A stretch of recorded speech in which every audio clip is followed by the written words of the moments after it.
السلام علیکم ورحمۃ اللہ۔ سب سے پہلی اور بڑی اپڈیٹ یہ ہے کہ آخرکار ساحل ادیم صاحب نے انجینئر محمد علی مرزا صاحب، مفتی طارق مسعود صاحب اور مفتی یاسر ندیم الواجدی صاحب کو جواب دیا ہے۔ ابھی حال ہی میں ساحل ادیم صاحب نے اپنے سیشن کے دوران سپیریئر سائیکالوجی کو ڈسکس کرتے ہوئے یہ بیان کیا کہ جو علماء کرام آج کے اس طاغوتی نظام کو چیلنج نہیں کرتے وہ انفیریورٹی کمپلیکس کا شکار ہیں، کیونکہ انبیاء علیہم السلام جب بھی اس دنیا میں تشریف لائے تو سب سے پہلے انہوں نے شیطانی نظام کو چیلنج کیا۔ یہ سب فرمانے کے بعد ساحل ادیم صاحب نے انجینئر صاحب کے اس موقف کا رد کیا جو انجینئر صاحب یہ بیان کرتے ہیں کہ آج کی سچویشن کو دیکھتے ہوئے ہمیں اسرائیل فلسطین کے حوالے سے 2 اسٹیٹ سولوشن پر ایگری کر لینا چاہیے۔ انجینئر صاحب کی اسی بات پر ساحل ادیم صاحب نے یہ فرمایا کہ 2 اسٹیٹ سولوشن تو بغیرتوں کا سولوشن ہے، کیونکہ فلسطین کے حوالے سے فیصلہ تو حضرت عمر کر چکے ہیں کہ یہاں پر کوئی اور ملک ایگزسٹ کر ہی نہیں سکتا۔ مزید اسی بات پر تبصرہ کرتے ہوئے ساحل ادیم صاحب نے اپنے پوائنٹ کو اس مثال کے ساتھ ایکسپلین کیا۔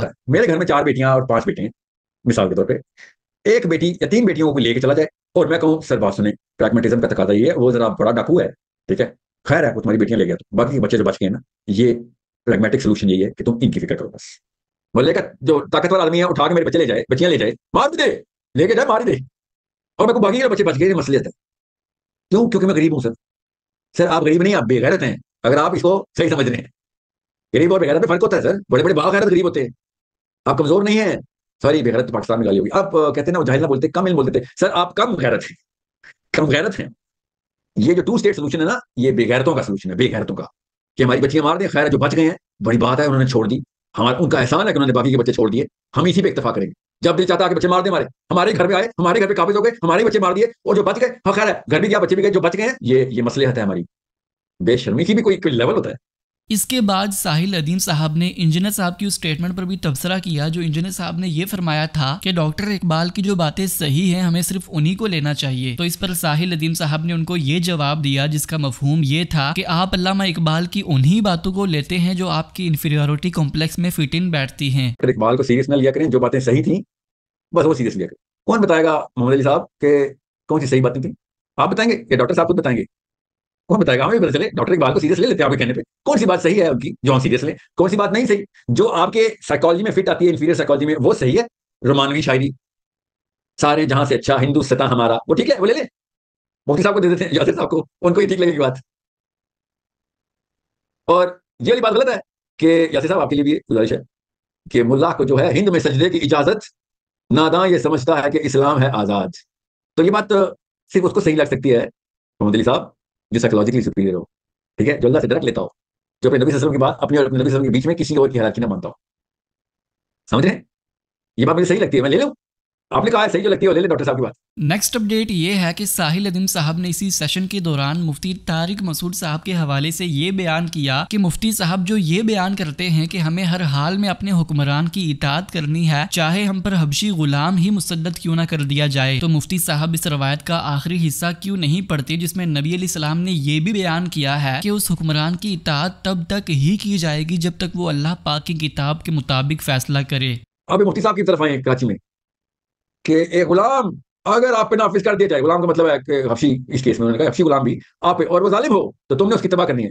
یہ ہے یہ درس دے رہے ہیں۔ حدیث پہلے تو پوری سنائے کہ اگر ایک حبشی آپ پہ آ جائے، حکمران بن کے مسلط ہو جائے، اور وہ تمہیں اللہ اور اس کے رسول کے راستے پہ لے کے چلے، تب تم نے اس کی اتباع کرنی ہے۔ مفتی صاحب اتنی بڑی 2 نمبری آپ نے نادانستہ طور پہ تو نہیں کی ہوگی، آپ نے وہ حدیث پوری کیوں نہیں سنائی یہاں پہ کہ اگر وہ حبشی نکٹا آپ پہ غلام نافذ ہو کر دیا جائے مسلط حملے سے کر کے، اور وہ تمہیں اللہ اور اس کے رسول کی راستے پہ لے کے چلے، تب تم نے اتباع کرنی ہے۔ یہ کون سا اسلام سکھا رہے ہیں کہ جو مرضی آ جائے آپ نے اس کی اتباع کرنی ہے، جو مرضی کرے اس کی اتباع کرنی ہے؟ یہ اسلام سیکھا ہم نے؟